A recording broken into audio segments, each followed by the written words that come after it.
The second Gilded Age is upon us, ladies and gentlemen. Hi, I'm Chris Valenti. Welcome to The Rabbit Hole. This is our second episode. Before we get started, make sure you like, subscribe, comment down below, hit the notification bell, and most importantly, donate $7,000 to the channel. So what exactly is the Gilded Age? Right? What does the word gilded mean? Well, see, the term Gilded Age, it was coined by Mark Twain in the late 1800s, and it's in reference to the word gilded, which is something that is plated in gold, right? But on the inside, it's rotten. It's not actually gold. And when we're talking about the Gilded Age, that's referring to a period between the 1870s and the 1890s, right before the Progressive era, right, where we start to see major reformation, things like unionizing, women's suffrage, all that good stuff. So I thought that today, in this rabbit hole, we're going to do a deep dive into the Gilded Age and robber barons and how the second Gilded Age is truly upon us, with the modern billionaire CEO playing the role of the robber baron. So I'm going to whip up the Wikipedia here for you. Now, guys, of course, Wikipedia, it's not exactly the most trusted source, but when it comes to something historical, you can usually trust it to be true. I wouldn't trust it for a modern opinion. In the United States history, the Gilded Age is the period from about the late 1870s to the late 1890s, which occurred between the Reconstruction era and the Progressive era. It was named by 1920s historians after Mark Twain's 1873 novel, The Gilded Age, A Tale of Today. It was a period of rapid economic growth. Now, here's the thing about that, guys. This period of rapid economic growth, it was only for a select group of incredibly wealthy men who controlled the businesses at the time, right? So when we're talking about the late 1800s, right after the Civil War, one of the most important things is the creation of railroads, right? Once we got the Transatlantic Railroad, we got a fucking, the Pacific Railroad, my bad. We got a railroad that went all the way from the East Coast to the West Coast. That connected these two oceans. That meant global trade could now be a thing as long as we have ports on each side, right? And that's when we start to see this massive growth in, the steel industry, the oil industry, lumber industry, and these industrial giants of the time start to take over. So what I did, and again, this is another example of things that, do as I say, not as I do. I went over to ChatGPT and I asked our boy, I said, hey, listen, chat, tell me the names of the most prominent robber barons of the Gilded Age. And I thought that we ought to just go over a little bit of the history here, right? So as we know, the robber barons, now they get that name because a baron is, somebody who's incredibly wealthy and owns all of the land. It's like an old fucking term in terms of like fiefdoms, right? But they are robber barons in terms of like they have monopolized the entire industry that they run, and they just destroy competition so that they can charge exuberant amounts of money for whatever that they're offering because they're the only offer on the table, right? So what would, like, in my opinion, what would a modern example of that be? Well, I would say Apple. Apple is sort of like a monopoly where, of course, you could always get a Samsung phone, but there's no iMessage, right? And and they were recently sued for this. That part of the reason why there's not much innovation in the cell phone industry is because Apple has a monopoly over like the texting industry. Although the Samsung phones are indisputably better in terms of like the camera quality and the video quality and all that shit. It's simply one thing that has been monopolized, which is iMessage. So I would use that as just an example. So let's go through the list of some of the robber barons during the Gilded Age, right? Exploitation of workers, accumulation of vast fortune. Now, here's some of the most prominent figures. We got John D. Rockefeller. We all know Rockefeller, founder of Standard Oil, one of the wealthiest individuals in history. However, Elon Musk's wealth, approaching trillionaire, would have put John D. Rockefeller to fucking shame. Rockefeller's business practices led to the creation of a near monopoly in the oil industry, which allowed him to control prices and dominate the market. Oil, that black gold. Andrew Carnegie. You're going to recognize a lot of these names. A steel magnate who built the Carnegie Steel Company. Carnegie is often credited with the rise of the steel industry in America. He was also a philanthropist, donating much of his fortune to educational and cultural causes. Ain't that nice? That is one thing about Carnegie, is he is less of a bastard than the other billionaires. Granted, he's still a fucking bastard. Actually, I don't think any of these people were billionaires. Billionaires did not, that wasn't even a fucking prospect. Nobody thought anybody would become a fucking billionaire. Excuse me. Anyway, we've got J.P. Morgan, a powerful banker and financier. J.P. Morgan helped consolidate many industries, including railroads and steel, and he was a key figure in the development of American capitalism during the Gilded Age. Cornelius Vanderbilt, known for his work in the railroad and shipping industries. Vanderbilt built the New York Central Railroad and is one of the richest men in America during his time. Jay Gould, a controversial figure in the railroad industry, Gould was known for manipulating stock prices and engaging in questionable business practices to amass wealth. Henry Flagler, the co-founder of Standard Oil with Rockefeller, and James J. Hill, a railroad magnate, the builder of the Great Northern Railway, which ran from Minnesota to Washington State. These men played a role in shaping the economy of the United States during the Gilded Age. So, what we see during the Gilded Age, and it's very reminiscent of what we're seeing today, is a small group of incredibly wealthy people and their sycophants who are directly underneath them accruing massive wealth. And because they are accruing massive wealth, it is looked upon, the whole era, as we're having great business, man. Everyone's doing good because business is booming. Look how much money we're making in the steel industry. Problem being, these fucking pigs at the top are hoarding all of the wealth, because during the Gilded Age, we also saw it was a terrible period for the average man. People were fucking starving to death. There was also, we're talking about the Jim Crow era. This is right after the Civil War, which was the bloodiest war in U.S. history.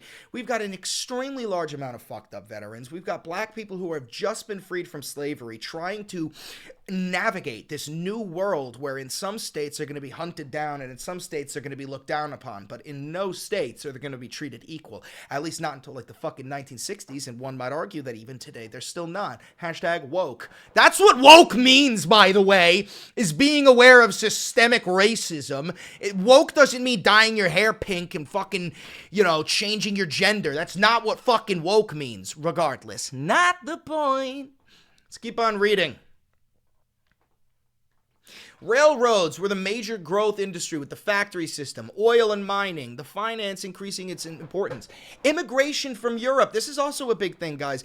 During this Gilded era, the immigration from Europe started to rise, right?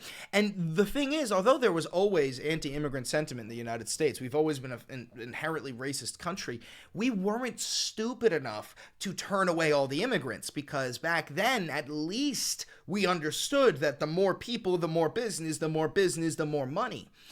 And now we have such a failed education system that there are unironically, MAGA rat himbos who want to literally close down immigration entirely. Fuck illegal immigrants. They don't want any immigrants to come into this nation. They say this is America for America only, which is not only inherently racist and stupid, but it would destroy the U.S. economy. There's people in this chat. I'm doing live right now. As you guys know, we go live as we film the videos. There's people in this chat right now who I guarantee would advocate for that exact same system. It's unironic. It's hilarious. So let's talk about robber barons. Robber baron is a term applied by the 19th century muckrakers. Now, the muckrakers are the people who fought against them. Journalists, writers, and photographers of the progressive era who claim to expose corruption and wrongdoing in established institutions through sensationalist publications. I'm a muckraker. That's what I do. That's what I am. I'm a muckraker. I'm raking up the fucking muck, piling it high and shining a flashlight on it and going, hey, civilization, hey, United States, the fuck is this? Anyway,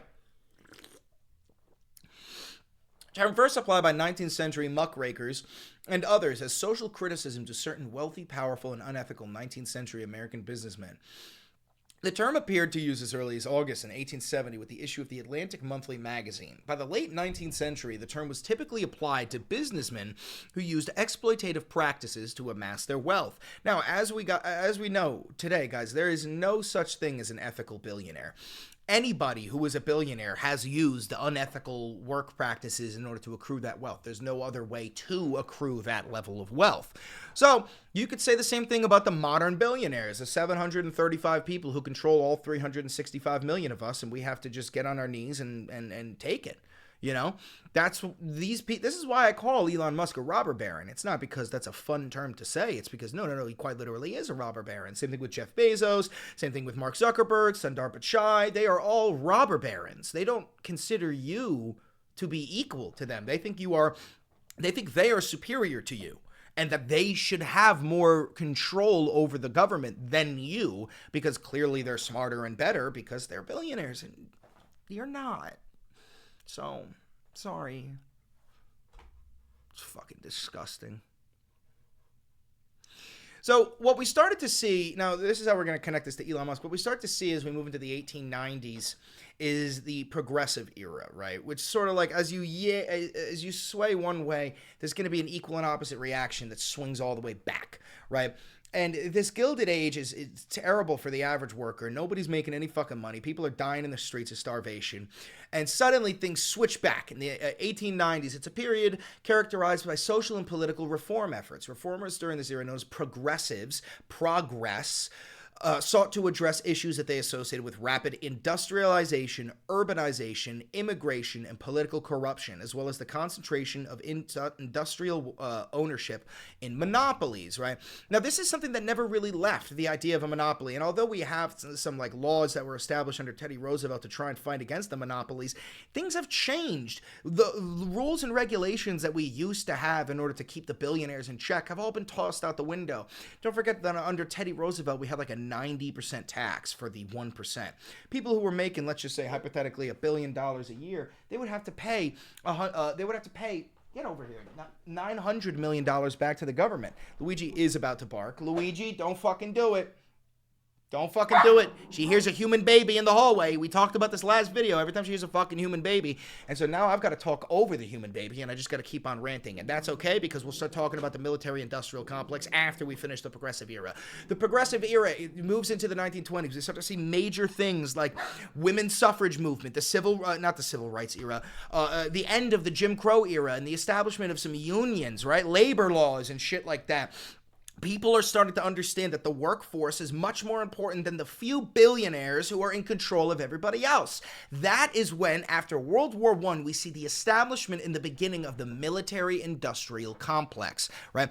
The military-industrial complex is the relationship between military, defense industry, and its government, right? And the driving factor between this relationship is the corporations that profit on both sides, right? So, like in the United States, what we started to see in the 1920s, and then it really hiked up during World War II and immediately after, was this transitional period of companies like Ford and GM, Ford and General Motors, going from making cars for the average worker to creating tanks and jeeps for the military and engines for these vehicles, right? And we start to see the creation of, Raytheon. Is it Raytheon? Yes, I believe. No, it's Halliburton, right? To start farming oil for this massive military machine. We start to see, what is it? Lockheed Martin, I believe, is established for radar studies, shit like that. The beginning of this world that we know today, it really spawns in right before World War II. And we start to see even like people like Ettore Boiardi, right? The Italian man who used to sell jarred red sauce across the United States.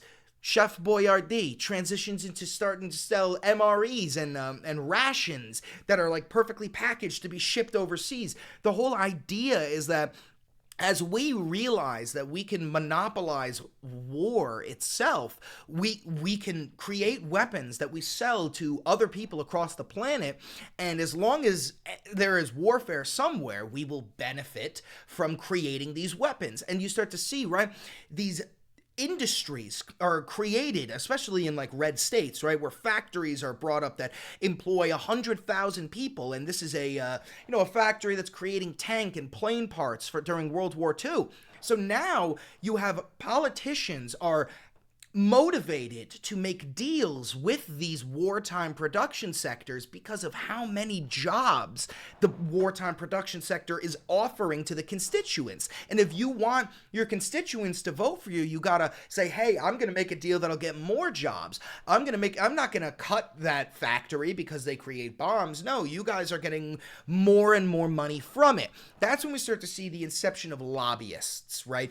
These people who represent companies from from the military-industrial complex, whose their whole existence is designed around creating tight-knit relationships with politicians so that laws can be passed that will better benefit the profit margins of these companies. And it's not just the military-industrial complex. It starts to spread into all sorts of technology because we move into, after World War II, the space race, guys. The Cold War. The space race is a competition between the United States and the Soviet Union to achieve spaceflight superiority during the Cold War. So like we were talking about in the late 1800s, the importance of establishing railroads so that trade can be better used. Now, as we move into the Cold War era, we start to see how important space flight superiority is. The idea of it's not about air superiority, it's space superiority. Who has better satellites? Who can get further out? You know what I'm saying? And that's why we start to see the inception of weapons like the rods from God, which are just like tungsten rods the size of telephone poles that come barreling down at Mach fuck anywhere on planet Earth. And, it's like a bunker buster, but patrolling planet Earth. And it's sort of like having a gun to the entire planet. Shout out Tony Stark, right? So, as we move into the space race, we start to see even more of a rise in these monopolizations because NASA needs the technology in order to beat the Soviet Union. So hundreds of millions, billions of dollars from the U.S. government is scattered out to the most wealthy technocrats, the people in Silicon Valley who are truly on the leading edge of making new technology. They start getting massive government grants in order to just research. You no longer have to fund your own organization. The government will fund it for you because we are actively in a fight against the Soviets. Who can hit the moon first, right? And that's when you start to see this incredible growth of wealth among the military-industrial complex, the space complex, and that's when we start to see the beginning of technocrats. A member of a technically skilled elite. An example of a modern technocrat would be somebody like Mark Zuckerberg or Jeff Bezos or Bill Gates or Elon Musk. People who are not just skilled coders. People who are so wealthy that they have accrued political power because of their skill in that technological field, right? Now, why are we bringing up technocrats? Because now, as everybody's been talking about Curtis Yarvin, also known as Mencius Moldbug, he's been even talked about on mainstream media. I'd like to say that I helped lead that charge, is the idea of feudalism, techno-feudalism, is being brought out into the public light. The rock has been lifted, the worms are in the sunlight, and now it's time for everybody to be fucking birds. So, if you've watched the most recent episode of Valenti VOD, then you know all about Curtis Yarvin. Excuse me. As I made a deep dive into him. It's the most recent episode. Definitely go check it out. But what we're dealing with here is techno-feudalism is the idea that big tech companies have replaced capitalism with a new system that resembles feudalism. Now, of course, if you don't know what feudalism is, it's it's the old medieval castles. There's a king at the top, and then a couple of lords, and then a couple of guys down here, and then a couple of landowners down here, and then all the fucking peasants, right? It's a mini monarchy. That's what feudalism is. That's back when we had fiefdoms. In this system, tech companies control data and access to digital spaces, similar to how medieval lords controlled land and labor. Oh, Yanis Varoufakis, this is the guy who, he coined the term. He's also, like the guru of MAGA is known as Curtis Yarvin, as we know, but the guru of Curtis Yarvin is Yanis Varoufakis. In the book, Varoufakis argues that the economic system has fundamentally changed since the 2008 financial crisis. He says that tech companies like Amazon, Google, and Meta control the land of this new era, which is the cloud, big data, and digital platforms. And unfortunately, he's correct. Now, the difference between somebody like Yanis Varoufakis is that I don't believe he's advocating for techno-feudalism. He's just informing you of what is going on around you. Then you've got somebody like Curtis Yarvin, Elon Musk, J.D. Vance, Donald Trump, who are actively, publicly advocating for tech feudalism, which calls for the complete and total destruction of democracy. And as we know, Donald Trump has called for the abolishment of the Constitution. He did that after the January 6th insurrection, when he tweeted out, "A violation of this magnitude calls for the termination of all rules and regulations, including those embedded within the United States Constitution." He said that himself. Now, what I did want to show you is this recent tweet from Trump from 4 hours ago. He who saves his country does not violate any laws. Now, what does that mean? It means that he wants to be a king. A king can't break any laws. We already know that the Supreme Court has ruled that a president cannot be held liable for any illegal action that they do. But what this new plan is to say that because I am the president and because I am trying to save this country, quote unquote, I could literally commit a murder and you can't do anything about it. And he said that right when he started running. I could shoot a man on Fifth Avenue and they would still vote for me. And he was right, because he's developed a cult of personality, right? There's about 30% of the people who follow Trump who are the MAGA rats. They don't listen to reason. They don't care about logic or critical thinking. They are simply in a fascist cult. Those people are TFG, too far gone, nothing you can do for them. There's some TFGs in my chat right now.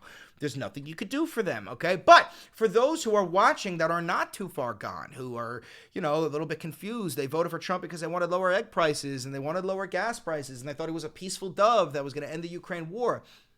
You got duped. You got lied to, okay? Donald Trump is a notorious liar. I mean, listen, I'm from New York. All New Yorkers know that you don't do business with Donald Trump. We've known that since the fucking 80s.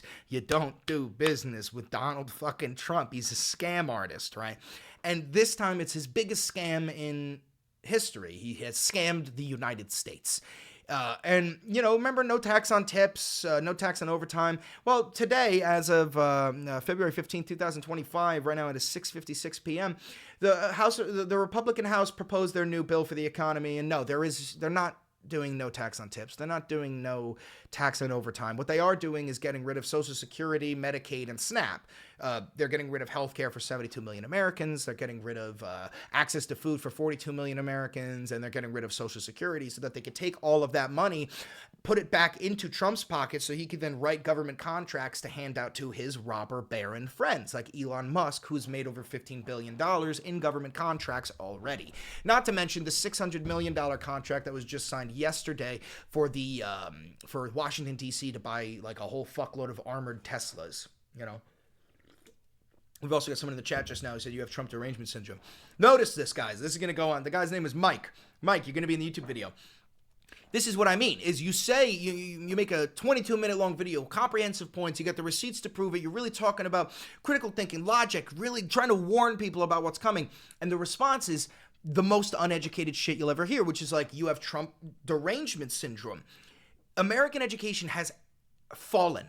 It is gone. And this is why you and I both have a responsibility to never stop screaming about this, because we have to fill in the gap that has been left behind. So, back to tech feudalism.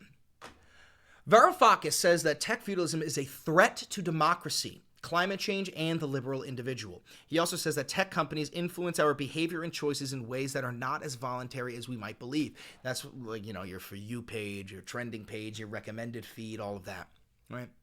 So now let's move into this. I want to talk about how tech feudalism is, in fact, the ideology that drives Elon Musk. Let's get to the juicy part here. Among all of these vectors, one of the weirdest, most disturbing developments is the rise of the neo-reactionary movement. The neo-reactionary movement is also known as the Dark Enlightenment. Again, we have a deep dive into this, and this ties directly into the robber barons, right? This name alone is spooking and intriguing. Curtis Yarvin, all that shit. Deep state bureaucracies that are unable to control oligarchic forces, that societies should be run like corporations with the CEO monarch in charge, right? So as we've been talking about like these robber barons getting control of entire industries, you need to understand that what they want is to control entire nations, but to run them like businesses, because essentially that is what fiefdoms were back in the day.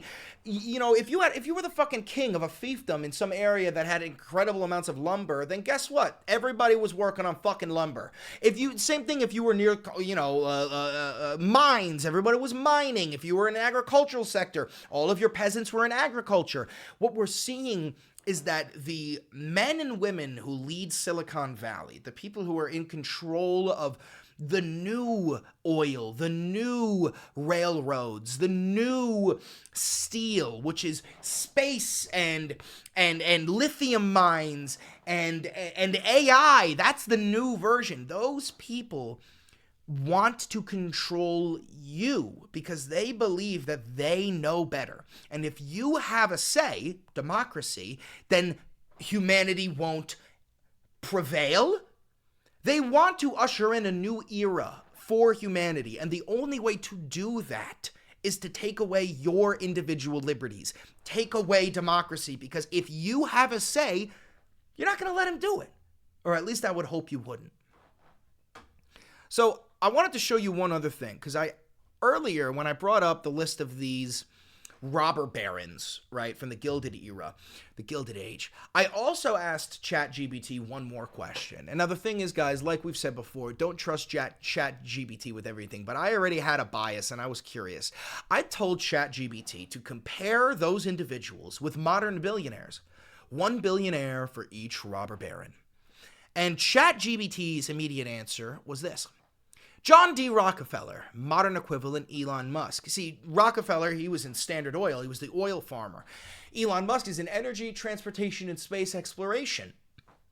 Andrew Carnegie of steel, he would be the modern equivalent of Bill Gates.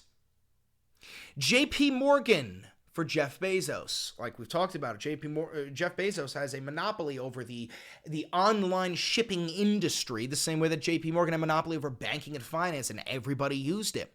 Cornelius Vanderbilt for Warren Buffett in the exact same industry. Jay Gould be Carl Icahn. Henry Flagler, Richard Branson. James J. Hill, modern equivalent Larry Page. In summary, this is from the chat here.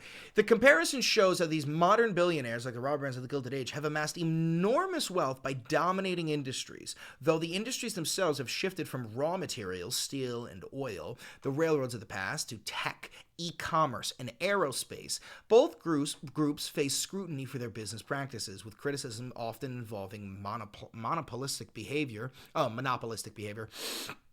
exploitation of workers, or influence over government. However, the modern billionaires tend to face more regulatory scrutiny in the form of antitrust actions and labor movements compared to their Gilded Age counterparts, who often had more unchecked power. Now, the reason why their Gilded Age counterparts had more unchecked power is because nowadays we have these phones, these apps, we have 24-hour news cycle, we have constant access to the flow of information, so it's a lot harder for these billionaires to hide their actions, especially when you're a billionaire like Elon Musk, who is actually usurping the Senate, the House of Representatives, the Congress, the Supreme Court. He's in the Oval Office wearing a fucking t-shirt with his son. He's doing press conferences instead of the president.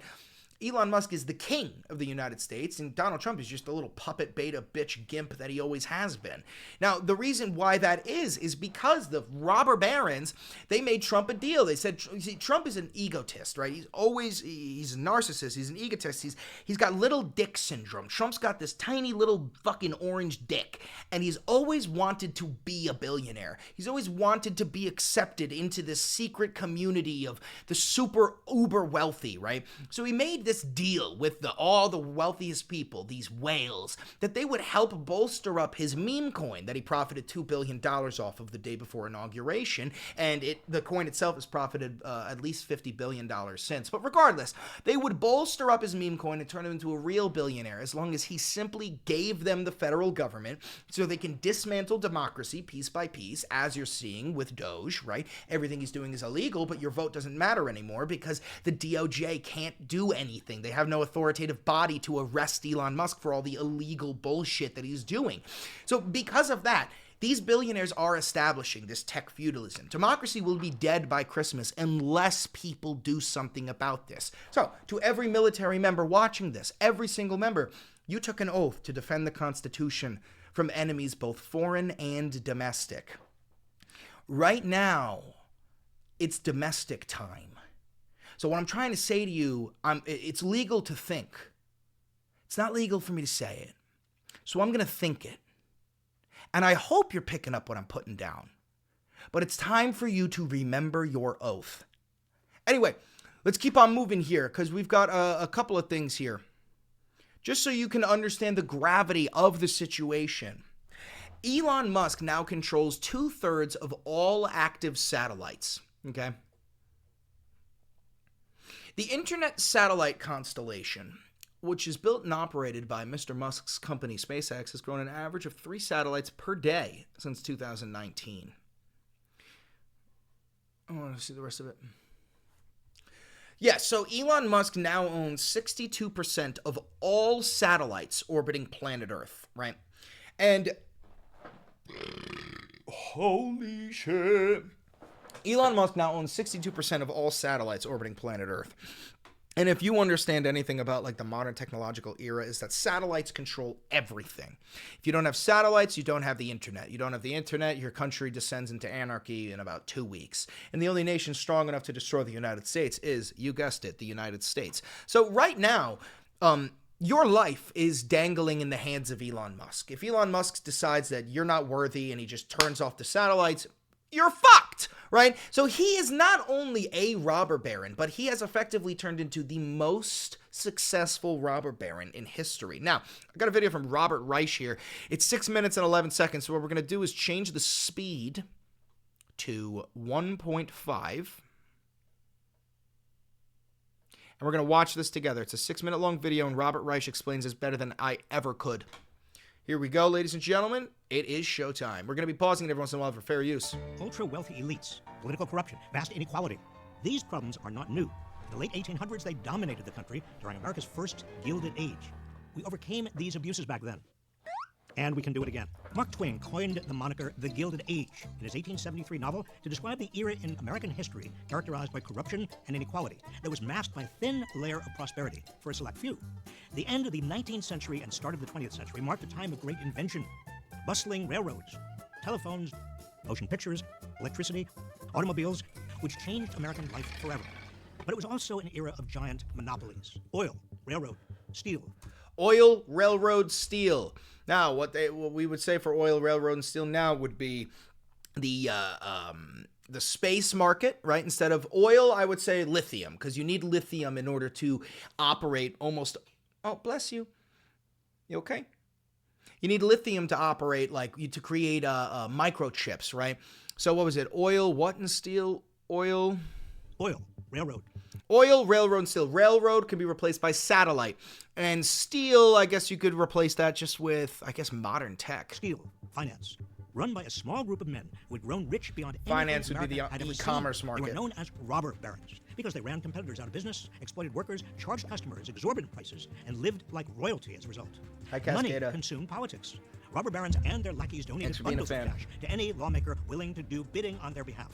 And when lobbying wasn't enough, the powerful turned to bribery, resulting in... Also, let me say something. Whatever happened to this style of art?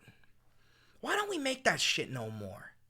You know, this shit would hit hard if that was Elon Musk and Jeff Bezos. And I did that with my last thumbnail on Valenti Vaughn. Go check it out. But, I ain't no fucking graphic designer. Why ain't we doing this no more? Bidding on their behalf. And when lobbying wasn't enough, the powerful turned to bribery, resulting in some of the most infamous political scandals in American history. The gap between the rich and poor in America reached astronomical levels. Large numbers of Americans lived in squalor. And top 1% owned 51% of the wealth, and it is completely different now. I believe now the top 1% own 90% of the wealth. Anti-immigrant sentiment raged, leading to the enactment of racist laws to restrict immigration and voter suppression. Racist laws to restrict immigration? Oh, doesn't that sound a little familiar? Largely aimed at black men who had recently won the right to vote was rampant. The era was also marked by dangerous working conditions. Children, often as young as 10 years old, but sometimes younger, worked brutal hours. So, just so you know, they are trying to bring back children working. We saw on Fox News, I forgot that guy, one of the Republican congressmen who came on Fox News and said that, no, children should be working. They should be developing money to pay for their own lunch. And that was his argument to dismantle the free lunch program in schools, is that kids should be working and paying for their own lunch. Sweatshops. Workers trying to organize labor unions were attacked, sometimes killed. It seemed workers organizing labor unions. Elon Musk targets labor unions all the time. He's actually been sued by the SEC and the Department of Labor for union busting numerous times. It seemed as if American capitalism was out of control, and American democracy couldn't do anything about it because it was bought and paid for by the rich. But Americans were fed up, and they demanded reform. Many took to the streets in protest. Investigative journalists, often called muckrakers then, helped I'm a muckraker, ladies and gentlemen. I'm a muckraker. amplify their cries by exposing what was occurring throughout the country. And a new generation of political leaders rose to end the abuses. Politicians like Teddy Roosevelt, who warned that a small class of enormously wealthy and economically powerful men, whose chief object is to hold and increase their power, could destroy American democracy. After becoming president in 1901, Roosevelt used the Sherman Antitrust Act to break up dozens of powerful corporations.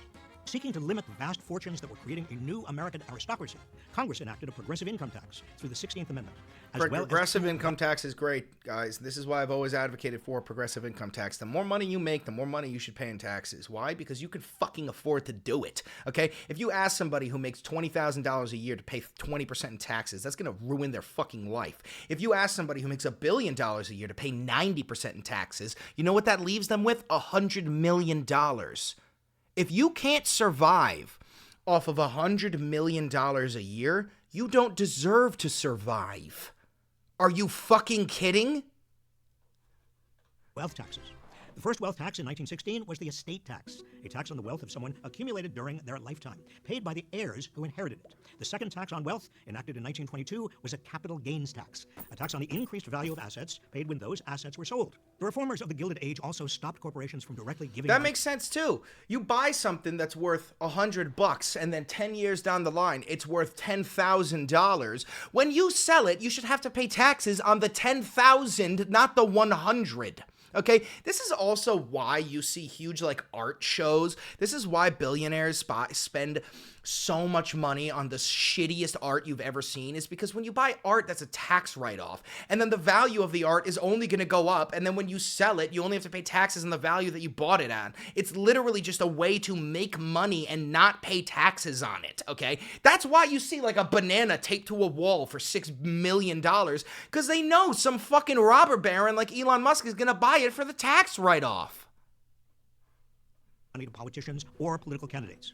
And then Teddy Roosevelt's fifth cousin, you may have heard of him, continued the work through his New Deal programs, creating Social Security, unemployment insurance, a 40-hour work week, and requiring that employers bargain in good faith with labor unions. And not to mention, FDR's New Deal included employing hundreds of thousands of African-American workers, which is part of the reason why we started to see a major party shift, right? He was a Democrat, and the Democrats historically, like back during the Civil War, the Democrats supported slavery. The Democrats founded the Ku Klux Klan. So when FDR, a Democrat, starts to employ black people, all of these Southern voters who are incredibly racist, former slave owners, Jim Crow era politicians, they're like, wait a minute, I'm not calling myself a Democrat anymore. This guy's employing black people. So they come up with the term Dixiecrats, right? Which is like, we stand for old Dixieland in the South, the old slavery, but we still like Democrat policies. And over the next fucking 80 years, we see a major shift to the point where Democrat politicians are more prominent in urban areas and in the North,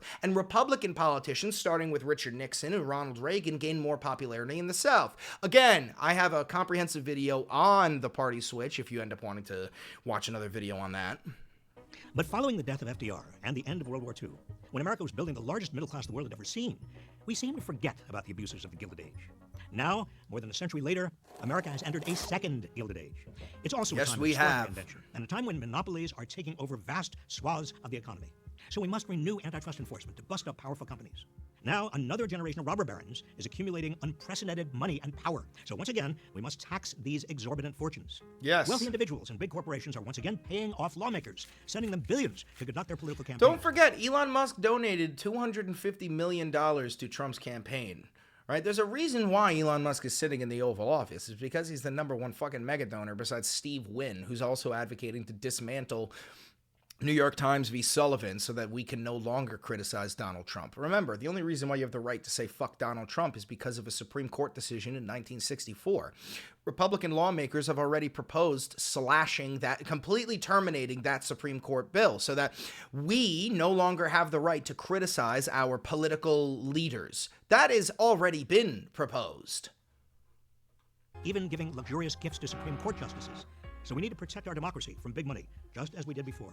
Voter suppression runs rampant in the states, as during the first Gilded Age, making it harder for people of color to participate in what's left of our democracy. So it's once again critical to defend and expand voting rights. Working people are once Real quick, guys, we get somebody in the chat. I thought this was funny. I donated $50,000 to Trump's campaign, and I wouldn't pay about this crybaby a penny for TP. I'm assuming toilet paper. I know that we shouldn't read the chat during these videos, but let's be honest, this person doesn't have $50 to donate. It's again being exploited and abused. Child labor is returning. Unions are busted. The poor are again living in unhealthy conditions. Homelessness is on the rise. And the gap between the ultra-rich and everyone else is nearly as large as in the first Gilded Age. So, once again, we need to protect the rights of workers to organize, invest in social safety nets, and revive guardrails. Social safety nets, guys. Your tax dollars should be creating programs that keep you safe, not the billionaire class, okay? And if you're not advocating for that, if you don't advocate for that, you're just advocating for your own fucking demise. Great wealth and power. The question now is the same as it was at the start of the 20th century. Will we fight for an economy and a democracy that works for all rather than the few? We've done it before. We can and must do it again. Thank you, Robert. God, I fucking love Robert Reich. And I believe I have one last thing here. This is a 12-minute long video. We're going to skip that one. So, guys, I hope that through this video you have seen the connection between the robber barons of the Gilded Age and the robber barons of the modern Gilded Age, the second Gilded Age. Elon Musk, Jeff Bezos, Mark Zuckerberg, Bill Gates, right? Warren Buffett, okay? You should always remember that these people, they will be keeping a close eye on you, okay? So it is your job to be keeping a close eye on them. Again, thank you for watching. Make sure you like, comment, subscribe, hit the notification bell, and above all else, donate $7,000 to the channel. I love you, and I'll see you on the next video. Bye-bye.